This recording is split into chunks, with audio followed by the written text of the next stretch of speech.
Wonderful. Thank you all so much for your patience. Hello and welcome. I'm Elsie Burrows with the Travel and Tourism Research Association. TTRA unites the best and brightest in the travel and tourism industry. We are preparing for our TTRA International Annual Conference this June in Burlington, Vermont. If you would like to register or want to learn more, please visit ttra.com and select the News and Events tab. Welcome to today's webinar, Reach Your Audience at Home and While They're on the Go, presented by our TTRA partner, Placer.ai. In this webinar, you'll discover new techniques to reach your visitors while they're out doing what they like to do. Simultaneously, learn the top qualities visitors associate with your destination to know and rank your trade area, discover your competitive visit share, and build a geo-targeted advertising program. Friendly reminder that we are using the Zoom webinar platform, so please drop your questions into the Q&A and we will get to as many of these as we can at the end of the session. It is my pleasure to introduce Ian Ross, Head of Civic with Placer.ai, and Kevin Chang, Head of Advertising with Placer.ai. Now I'll hand this over to Ian and Kevin. Thanks, Elsie, and good morning, everyone, or good afternoon, depending on where you are. I'm in California, where it's 11 a.m., so good morning. Thrilled to be here today, and thank you to everyone at TTRA for putting this together and rolling it out smoothly. I'm joined by my colleague, Kevin Ching, who I'll introduce in a moment, and I'm sure I know some of you from past TTRA events, and we're looking forward to Burlington as well. We'll be there, so feel free to hook up with us there. For the purpose of today's conversation, I kind of wanted to pick up a little bit on where we left off in one of our prior discussions with Placer in the TTRA community, and that was really understanding what you can leverage just based on understanding the trade area of your visitors. So what I'm going to do is very briefly, for those of you who aren't familiar with Placer, walk through probably a 5-minute, literally, I'm going to go as quickly as I can, probably about a 5-minute overview of what Placer is currently providing to a lot of TTRA professionals, and how local DMOs and CVBs and government organizations are utilizing the data. And then I'm going to shift it over to Kevin to talk about some really, what we call spotlighting some pretty cool new features and new methods for leveraging this data to help you all reach your audience and prospective audience or prospective visitors in new ways, right? And I'll get to that detail in a second. So let me just back up. So just by the way, for those of you who I haven't met yet, I'm Ian Ross. I lead civic strategy at Placer, and travel and tourism falls within our overall civic moniker and our civic vertical. And Kevin, who I'll share the screen with shortly, he's the head of both our advertising and our retail strategy. So we're pleased to join you. So, okay. I'm going to move pretty quickly on what is Placer, because I think many of you are users and some of you may not be. But so Placer is a geolocation data company, and we provide insights for any place in the United States. And basically the way that works is, I'm going to hold up my mobile phone for briefly, is we have partnerships with lots of applications on mobile devices. So when people download the application, and you know, when you first turn on an app and it says, hey, can you let this app know your location? And it's like never, only when using the app, or always, that choice is provided to you. So for folks who opt in for always on the apps with which we have partnerships, we collect the latitude and the longitude of the phone. That's the only data Placer ingests, right? So we don't know whose phone it is. I don't know if it's Elsie's phone or Kevin's phone or Ian's phone. We just see the latitude and the longitude. But because we can observe that latitude and longitude and the movement of the phone inside of our proprietary panel, we can extrapolate a wide range of insights about visitation to any location. And when I say any location, I mean it. Placer has geofenced the entire United States, so we have an unlimited ability to provide you access to look at any location. And then we are a privacy-first company. As I mentioned, it's only the latitude and longitude. We go to great lengths to ensure that no personally identifiable information is available. So all of the data we're going to show you today, and even the use cases and the strategies that we're going to share today, and anything you can do with Placer, is in full compliance with all privacy rules and regulations. In fact, we go well beyond California and even the European model. and we don't collect any user identifier. So the strategy Kevin's going to present to you in just a few minutes, it's all done without any MAIDs or anything that would tie a user to a phone. We're currently working with actually about 1,150 civic clients, and they use our data for everything from understanding their local economy and events and parks and recreation. But inside of the travel and tourism industry, your professionals and your researchers are using the data to understand visits to any location, right? Any location in the United States, any POI, any destination, any attraction, any hotel, where those visitors are coming from. So origin, destination, their journey, right? How they got there, which roads they take. And then when you know the home locations, we use a wide range of data sets to provide insights into the demographics, the psychographics, and even the consumer preferences. And this is key to today's discussion about your visitors. So for those of you who know, Placer actually grew up about 5 or 6 years ago when it went live. It was anchored in the retail real estate world, right? That's where it started, retail real estate, commercial real estate. And it was 3 years ago in 2021 that we built the civic and travel vertical. But because we have all of this amazing data around retail and real estate and commercial real estate that we built our travel and tourism product on, right? It creates enormous insights for you all in terms of who are the brands and the favorite stores and the chains and the buying habits of all of your visitors and your prospective visitors. And that's key to today's discussion. So what I'm going to do is, since we're only a few minutes in, is I'm going to change the screen share to actually give you a quick demo.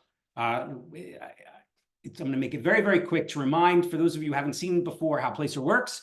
So now you should be able to see Placer. Can I get a quick confirmation yeah, thanks, Kevin. Cool. So by the way, I was in St. Louis for the TTRA event last June 13th or 11th to 13th.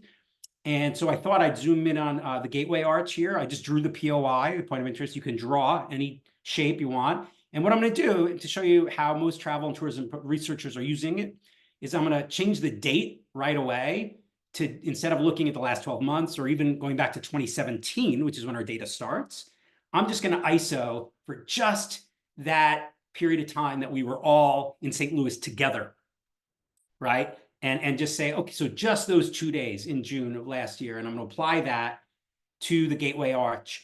Now, this isn't just the folks who were at the Four Seasons like we all were, but anybody who visited inside that shape that I drew. And as you can see, immediately we see, okay, we have 12,000 visits just in those 2 days, right? But if I were working tourism research, I may say, look, I'm really not looking for the residents, right? I want to isolate for my visitors, and even more so, I might want to isolate for my visitors whose home distance is more than, say, 50 miles. So I'm really focusing just on my tourism targets here. And then I'm going to click apply and go back. So now for the visitors over 50 miles away, not my residents, I've got 10,000 visits in that 48-hour period, right? And you can see the frequency and the average dwell time. And this is how Placer works, right? We can show you everywhere else that they went when they were in St. Louis. And then based on the home locations, we pull all the demographic data. And forgive me, I'm moving quickly because I know you're all familiar with how to use geolocation data. And we do want to get to Kevin's part of this presentation. So the demographic data, we can show you where else they visited while they were in town. We show you prior and post. So the people who, 15% of the people who went to the Gateway Arch district that I drew, that point of interest that I drew, were at the Hyatt Regency immediately prior, or they were at the riverfront or the downtown heliport. That's interesting. And where they went immediately afterwards, the routes they took to get there, their hourly visits, which is used by a lot of travel and tourism professionals to help local restaurants and entertainment venues optimize for staffing, and when they do their events is to know when people are there and how long people spend there. And once you know how many people are there, the next big step is to show their visitor origin, right? Their location. And you can see, here's the national map of the home locations of the devices that were in that POI during that 24-hour period. I am one of them because I was at the TTRA event, so I'm coming here from the Bay Area. We also show that by zip code, right? So if you wanted to see home location zip codes for the visitors to that area, to that geo shape, the gateway arch that I drew. Here are your zip codes, and they're listed by number of visits, right? And we can show year-over-year trend lines, et cetera, et cetera, and the average distance. And then the last piece that I'll share, which gets into and is a good handoff to Kevin, is the way our visitor journey works. And because we have the entire United States geofenced, we are able to show you the favorite places of the people who come and visit you, both nationally at a chain level, which stores they tend to frequent, right? For any category, right? The visitors to that gateway arch, if I were just interested in their chain dining, right, I could see that they tend to frequent McDonald's, Chick-fil-A, Taco Bell, Sonic, et cetera. But locally, if I wanted to see what sorts of places they visited in the dining, what sort of restaurants, you could see they went to Archview Cafe, Ted Drew's, forgive me if I mispronounce that, Pappy Smokehouse. I went to Pappy Smokehouse, the IHOP Chili's. So having the ability to know where your visitors frequent by category, combined with the demographic and psychographic data about who they are, cracks open this really interesting, one more point. And the routes they took, remember I showed you the routes they took, cracks open this really interesting opportunity for how to create advertising and marketing strategies in whole new ways. And with that, I'm actually going to turn it over to Kevin, who's going to sort of take it away on today's feature around new strategies for billboards and in-store retail. All right. Thank you, Ian. Let me just pull this up. And here we go. Yeah. Thanks, Ian. So my name's Kevin Ching. I lead our advertising and retail vertical here at Placer. Most of my background has been in product management, with a focus on big data and advertising. I'd say the last 15 years I spent really working on omni-channel and sort of, taking all of this digital information that's out there and helping advertisers be able to use this information and target the right audiences and at the right time and things like that. I think over my tenure, I have been able to focus with a lot of, tourism boards. And so, there's a lot of audiences, right? What are the digital signals that shows somebody is in market for a vacation? Or, we analyze visitor origin, right? We look at, an event and we look at where the folks are coming from, and then we put advertising in those markets. But what I'm here to talk about today are maybe two advertising channels that you may not consider, may not come first to mind, but I really think you should. I think there's two reasons, right? Number one is that there is probably more data on these customers and people who get exposed to this advertising that you may think. And so we'll certainly go through Placer's experience on how you can research and understand who those demographics are and those consumer preferences that Ian was talking about. But number two, I think it's really important to have a holistic advertising strategy that touches people, in a lot of different ways, right? Like there's an advantage, or there's some complementary incremental value of being able to get your ads outside of a digital platform when people are looking at their phones or their screens, or, fast forwarding through commercials on TV. And so being able to, be in an environment where people are on the go, right? These are their local neighborhoods. These are the areas where people are self-choosing to be. And so just having that familiarity builds some of that affinity with your brand as they sort of going about their daily lives, right? So that's really what today's presentation about, is sort of the data that's available in this. So as part of my example here, what I'm going to do is I'm going to use this American Century Championship Golf Tournament as our use case. This is a celebrity tournament that's hosted here. Well, I'm in the Bay Area, but up locally here in South Lake Tahoe. It's run every July. I'm a sports fan, so a lot of the people, that I'll watch it on TV is, you got Charles Barkley. It's always good for a laugh. You got the Manning brothers who've been here a couple years. Aaron Rodgers will come out, probably do a controversial statement or two. But you know, there's other celebrities and movie stars, TV stars that come. I think Ray Romano has won it a couple times, but it's a good tournament. Last year, a lot of drama. In addition to Steph Curry, you know, local Bay Area favorite here, who not only hit a hole in one, but I read that he actually won the whole tournament on Sunday on the 18th hole. Right, so good stuff, sort of all around, and that's the use case we'll use here. So when we just look at the metrics, by the way, we're looking at some charts that I pulled from the Placer platform. You know, Ian did a great job giving a brief overview. You know, as you can imagine, being able to just select a property and at your fingertips, being able to get a ton of information. So last year, this tournament was July 12th through July 16th. So you can see, you know, great participation there, right? Almost 5 to 6x the amount of visits that you usually get, even over weekends, even compared to like 4th of July weekend, things like that. So really good event in terms of drawing people there. Over on the right, we're looking at demographics, right? So placers being able to understand sort of that home neighborhood of the people that go to any place, in this case, the golf course.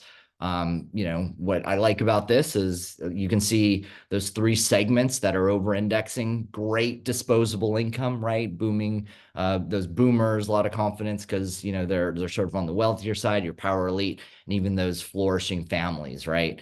And then you're even touching into some of that singles life with the young city solos. So a lot of disposable income coming up into the local economy there. Great for that South Lake Tahoe region. And then also, you know, you saw Ian filter on the arch, whereas people who live more than 50 miles away, what we're looking at here is we had, you know, over 60% of the people that attended this golf tournament lived more than 100 miles away, with nearly 40% living over 250 miles away. So, you know, great for getting, you know, filling some of those occupancy rates. Again, putting more money into that local economy. Okay, so great metrics there. Heat maps, like what I said earlier, you know, I think, you know, a lot of us start or do a lot of advertising in digital. And so, you know, taking this type of information, I think is, you know, it's kind of our sweet spot, right? We can understand where people are coming from. You can see that this, despite being, you know, a celebrity tournament that draws athletes and stars from across the United States, still somewhat of a localized thing, you know, big presence in California, the Bay Area, Southern California. And then your larger pockets are, you know, cities that are more on the West Coast, right? And then, you know, being able to take something like this, it's pretty easy to be able to devise a media plan where, you know, you're probably going to buy TV in Bay Area and the LA markets, you know, maybe in Phoenix. You're certainly going to get your digital advertising.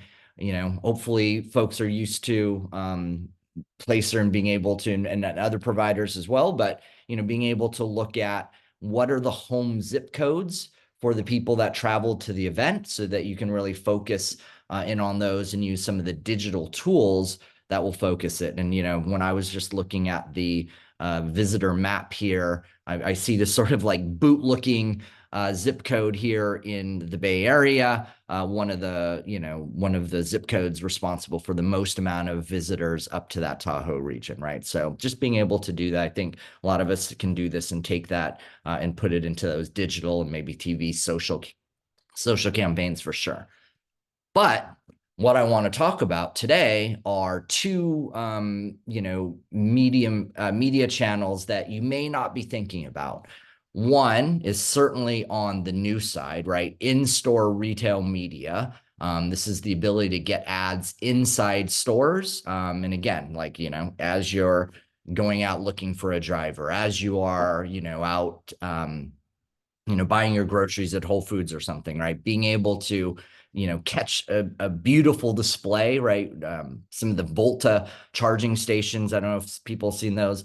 Those are like beautiful displays, right? And so being able to really catch people's attention in this new media as they're out and about shopping. And then the other one, you know, a little bit more old school, yet there's a lot more data that's coming into the billboard side. And so I'll sort of deep dive into both of these. But at the end of the day, you know, you have media dollars, You need to decide how to spend it more efficiently, the most effectively. And so you're going to want to know these things, right? Like how many people are actually seeing this ad in this store? How many people are driving by that billboard? Who are the people that drive by the billboard? It's not just where is the billboard and give me the demographics of the zip code of where the billboard is, but you actually want to find the people who are passing by the billboard and do things like that, right? And so having that type of data is going to help you align. Are these the people that go in that go to this Tahoe tournament? Are these the type of people that my tournament draws? And ultimately, you know, you're going to have a lot of choice between all these different screens, all these different retail media networks, all these different billboards. You're going to have to choose. And I'm going to show you today how the information is there to help you make those decisions. Okay, so that's what the bulk of today's deep dive is going to be.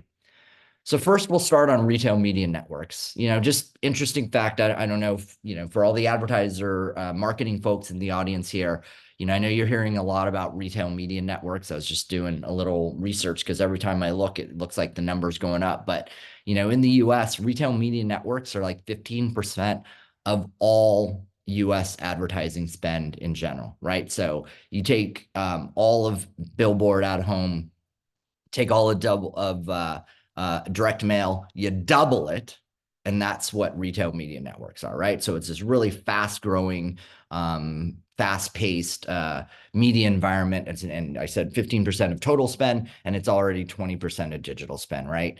And I think the reason is like, what is it, right? So what is retail media? A lot of it is being associated with, go to walmart.com, right? Walmart.com or dicksportinggoods.com. You make a purchase, or you sort of browse something, you make a purchase. Great. You see ads up on the .coms. But what's happening more and more are retailers are putting ads and digital displays inside their stores. They realize there's value to it. It helps the consumer experience. And from an advertising experience, that reach, right? There are still more people who go to Walmart than go to walmart.com. Still more people that go into a Dick's Sporting Good than dicksportinggoods.com, right? So that's sort of why retail media networks are really important. What we're talking about here are in-store, and just, you know, you've got a couple examples here.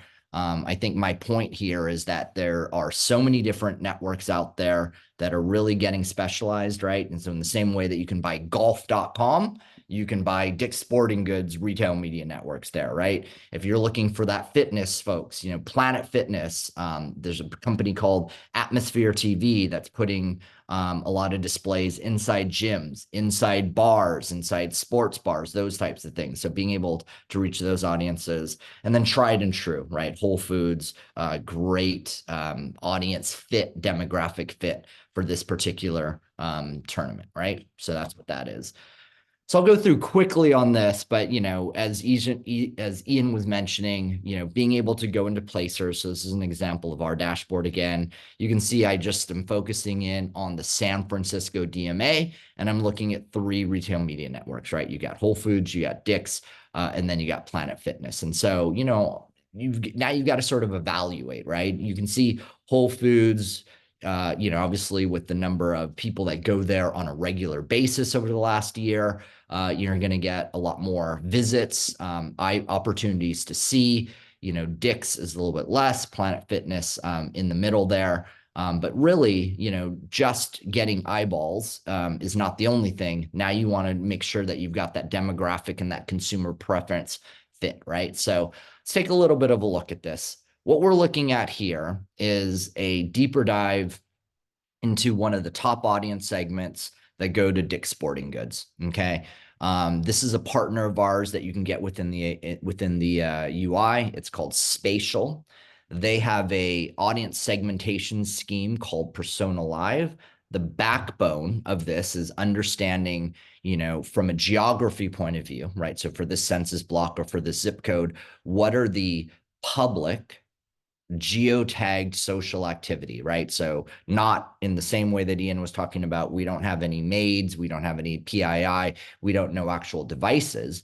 But if you're sort of just looking at the signal that's being put out with geolocation, with lat long tags, you're able to say, oh, this area, what are the followers that people in this area are hashtagging about, right? You can look at that brand influence. What are the influencers that they're following? The brands are here, brand influence, right? Are they more into, Titleist or Under Armour, right? So just being able to understand all of these preferences and these brand affinities of people who shop at Dick's Sporting Goods, and be able to get all this different looks at it, right? So being able, you can just look like Athleta is one of their favorite brands, right? There's a sports things over here. That bakery is Wolfgang Puck.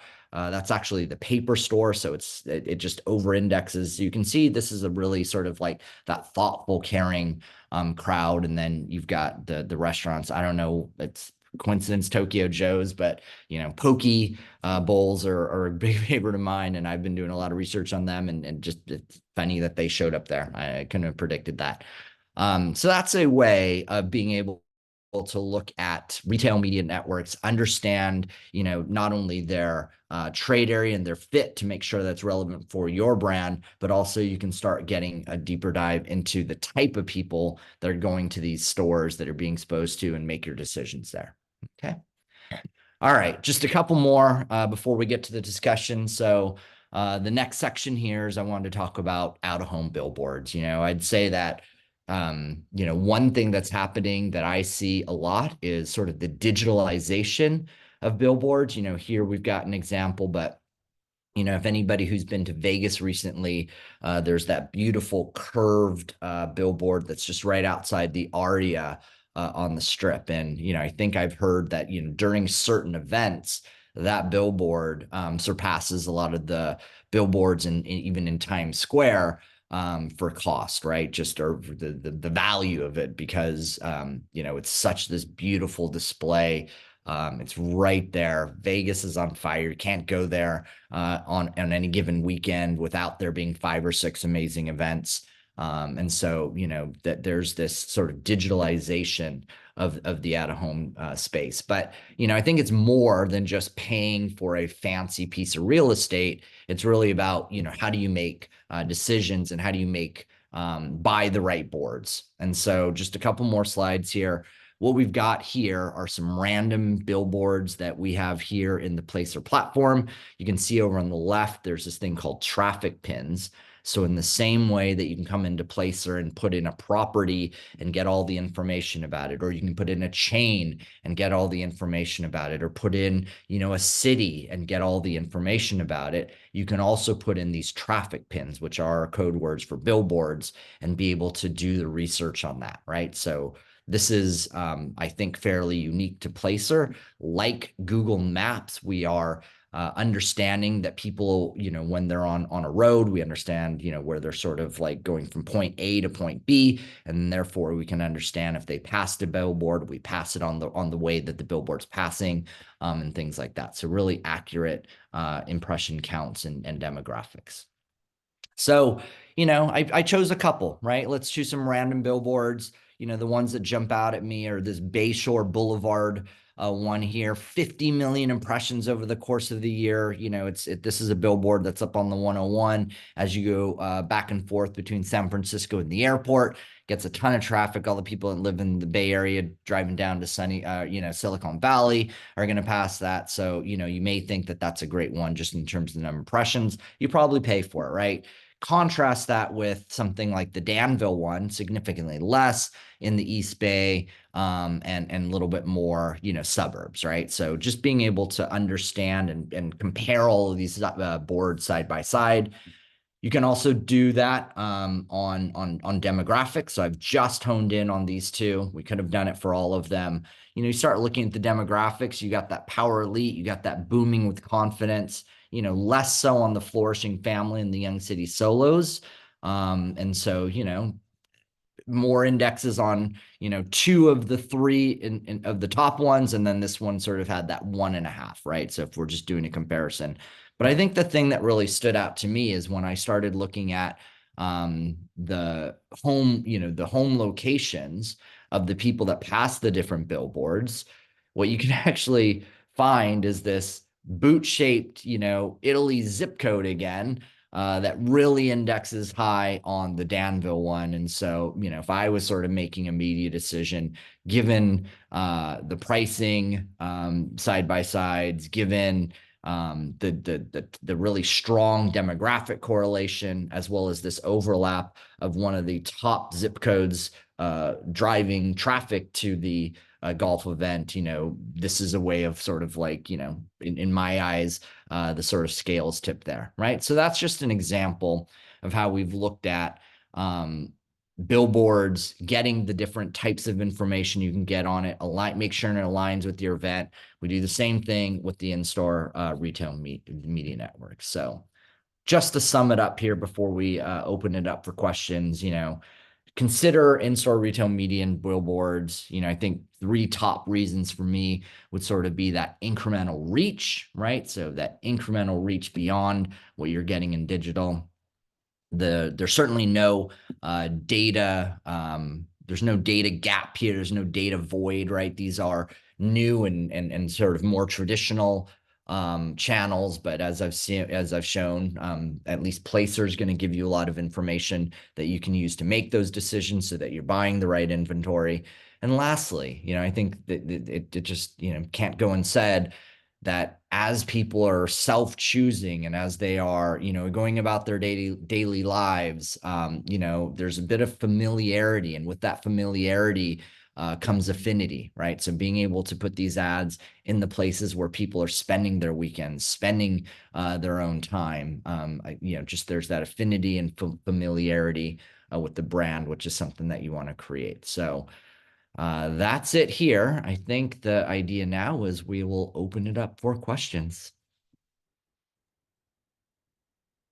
Yeah, thanks, Kevin. That was really appreciated. I always enjoy your presentations. Yeah, so the key takeaways that we wanted to share with everyone, you know, in this little feature spotlight is the ability to leverage the home locations, leveraging home zips, visitor origins, to understand not only the demographics that we're all accustomed to pulling from those data points, but actually how to meet your prospect where they are. Whether it's one of the few things we didn't get to show, and then I'd love to take some questions. You know, in the presentation I gave, looking at the Gateway Arch, I isolated for visitors with a home address greater than 50 miles. If you're doing local work and you're thinking about local visitors, you can, or candidly, actually, if you're doing thinking about national targeting as well, you can use Placer to isolate not only for visitors, but you could look at employees of a given location to understand their, or to understand where people work, right? So if you want to meet them as part of their work day, knowing their work locations is just as powerful as knowing their home locations, right? If you're thinking about billboards and commute routes. So there's a bunch of different ways of slicing that geolocation data to help you with your sort of marketing and targeting. There was a question that came in earlier about the panel. I think it was Alexander asked about whether each visit is a direct observation. So the answer is no. What we have is a proprietary panel of observations. So we have a panel of direct observations, and the panel is actually shown to you for any point of interest in the country. You'll see the number of panel visits. Those are our direct observations where we have the signal. And then we extrapolate from that, leveraging algorithms that do all sorts of debiasing and machine learning based on similar types of locations and situations to put forth the visitor number. And then that visitor number is ground truth with a lot of our partners. We have a lot of retail partners, grocery partners, people with door counters and everything else. So we're constantly improving the way that those algorithms, the accuracy of those algorithms. So Evan Saunders asked a question about the Gateway Arch. Yeah, so 1,500 at the Hyatt, and then the heliport. Yeah, the heliport is actually part of the airport. So those numbers are the prior post. He's talking about the spider graph that we call the prior post. So people coming from the airport out on Lambert, and then yeah, and from the Hyatt. And then anonymous attendee, do you get your data from Life 360? So I can post into the QA a link to our website that describes where all of our data comes from, the sources and privacy. I'll just capture it here and I'll post it right in. I'll answer the question live. Oh, that's what that means. I can post, hang on, let me go back and type the answer. That's what I'll do. So yeah, I just sent to the anonymous attendee who asked that question. I just sent you the link to our webpage where that describes our data. And there's actually an FAQ, which actually has, if you want to get, like, if you want to drill down, but if you wanted to see the sort of, the sort of portfolio of apps or the types of apps we partner with and the coverage of those apps and the socioeconomics, that's all described on that page. Any questions for Kevin about either I'm curious, are there any folks on the call who whether you want to unmute or even use the QA, who are doing in-store media buys and share a little bit about how you're doing the research? Or is this something that the TTRI professionals aren't yet doing or the DMOs aren't yet doing? I'd be super interested to hear any of your stories about that.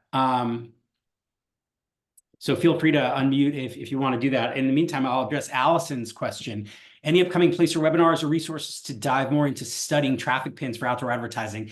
Interested in overall marketing information, but also large event studies. MLS Cup. That's funny you should mention it. We did something similar for an NBA playoffs with a client recently.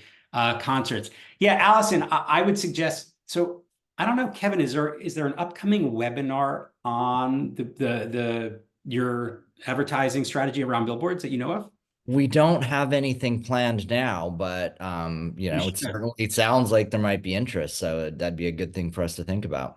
Yeah, Allison, you're with Explore Lawrence. Yeah, happy to chat with you if you want to send me a quick email, and then I can connect you with the right person to talk about that. Happy to do it. Also, for those of you who are going to be in Burlington, I will not be there. And I'm sorry to miss it, to be honest. I love Burlington, Vermont. I lived there in 1993 for a minute, but I can't make it because I'm somewhere else. I have a conflict, but we will be there. The team will be there. So if you wanted to talk about traffic pins or just come over to our booth and drop one on a road that you like, we can show you all the data for it. Yeah, I'll take that next one, I guess, right? Sure. So anonymous, do you need to cross-reference available billboards and then create a POI for each billboard? See if Dave's there. Yeah, so the answer to that is sort of multifold. So number one is that Placer has some default billboards that are in our database already, and so those are there. But what a lot of customers will do is they will get the RFP from the media companies, right? So you'll put out saying, hey, I want to run a billboard for such and such event. You'll get the responses back, usually in a spreadsheet. And then if you're a Placer customer, you will just upload that spreadsheet into our support. And then a couple days later, you will be able to research those billboards right that way. So some boards are there. If they're not, then it's really easy to upload a spreadsheet, usually the ones that you get directly from the media owners, and then you can look at them in the platform that way.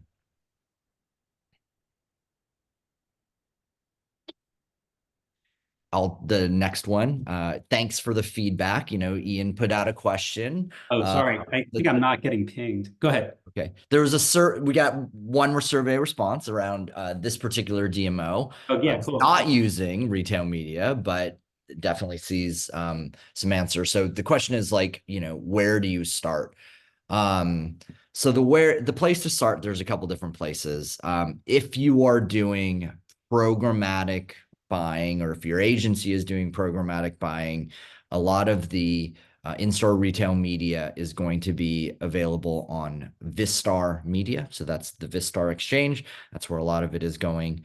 There are large retail media networks that are on the trade desk. So if you think about the Walmart retail media network, the Best Buy one, Macy's, and some of the larger ones, Target, they're going to be available on the trade desk. And then some of the more niche ones, there's Atmosphere TV, there's Encompass, there's Grocery TV, there's a bunch of those smaller ones.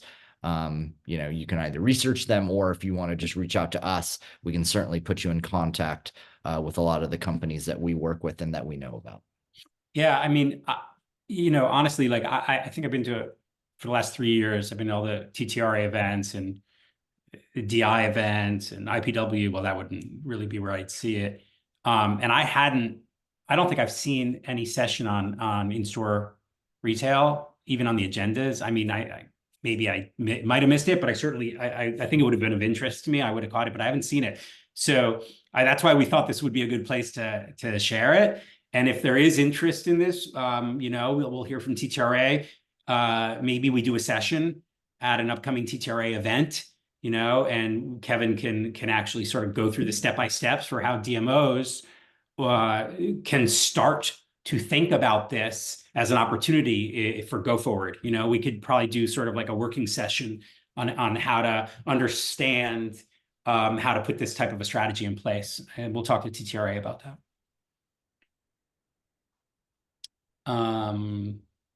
Okay. I think we have a few more minutes. Any other questions? I think something just came in maybe for you, Kevin. Would love to hear about this at DI. So yeah, so we'll be at DI in Tampa. Allison at Explorer. Yeah, we'll be at DI in Tampa. So I'll see you there. I certainly can't do it as a session, but we'll have a booth there. Feel free to come and find me. I'll be there. I mean, who wouldn't want to go to Tampa in July? No, I'm just kidding. I live in the cold, foggy Bay Area, so I'm already fearing the heat. But we'll be there and happy to talk to you about it. I think someone raised their hand at I saw that too, but I don't see it any longer. yeah.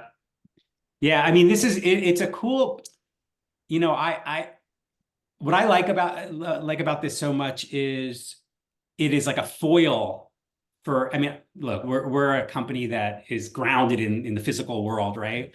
And what I like so much about this is when Kevin, I think you said 15 or 20% of spend, it's such a good foil for the story, which is like, we just need to be in TikTok and we need to be in Instagram. We need to that's where we need to burn everything, or Facebook or even Google, because it's at least from our perspective at Placer, understanding movement in the physical world, understanding which stores to be in feels like kind of the future plan a little bit. At least a percentage of your marketing needs to be there. And then it's such a good fit, right? I mean, it's just like if they're there by choice, it just makes so much sense. So I'm really thrilled that Kevin has been pursuing this.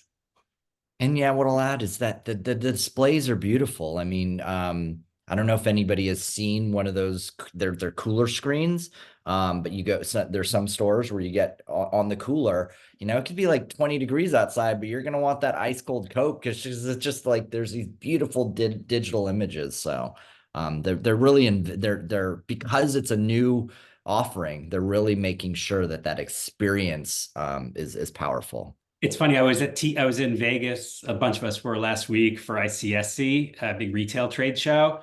And when I was flying out of Vegas back to Oakland, we flew somewhat over the Sphere, and the exoskeleton of the Sphere is itself a display, right? Not just the interior, where everybody I think was like the Grateful Dead shows the prior nights, because you saw them like zombies all over the hotel.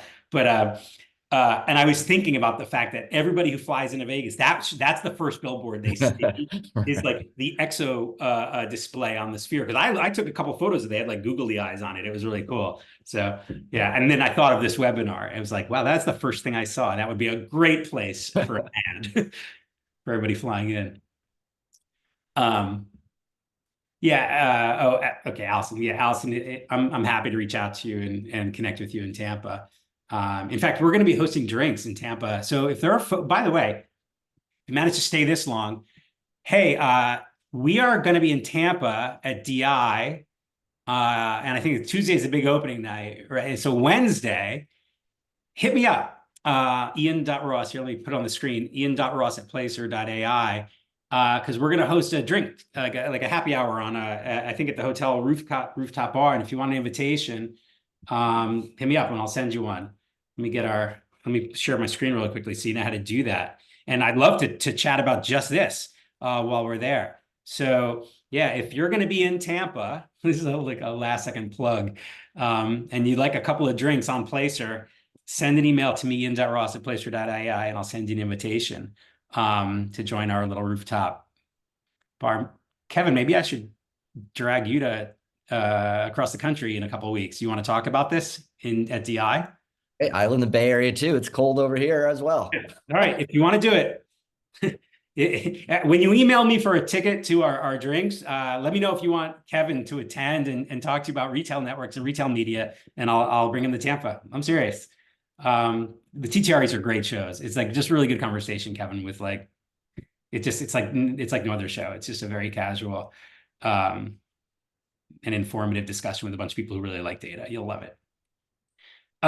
So with that, let's see, are there any other questions coming in that I missed?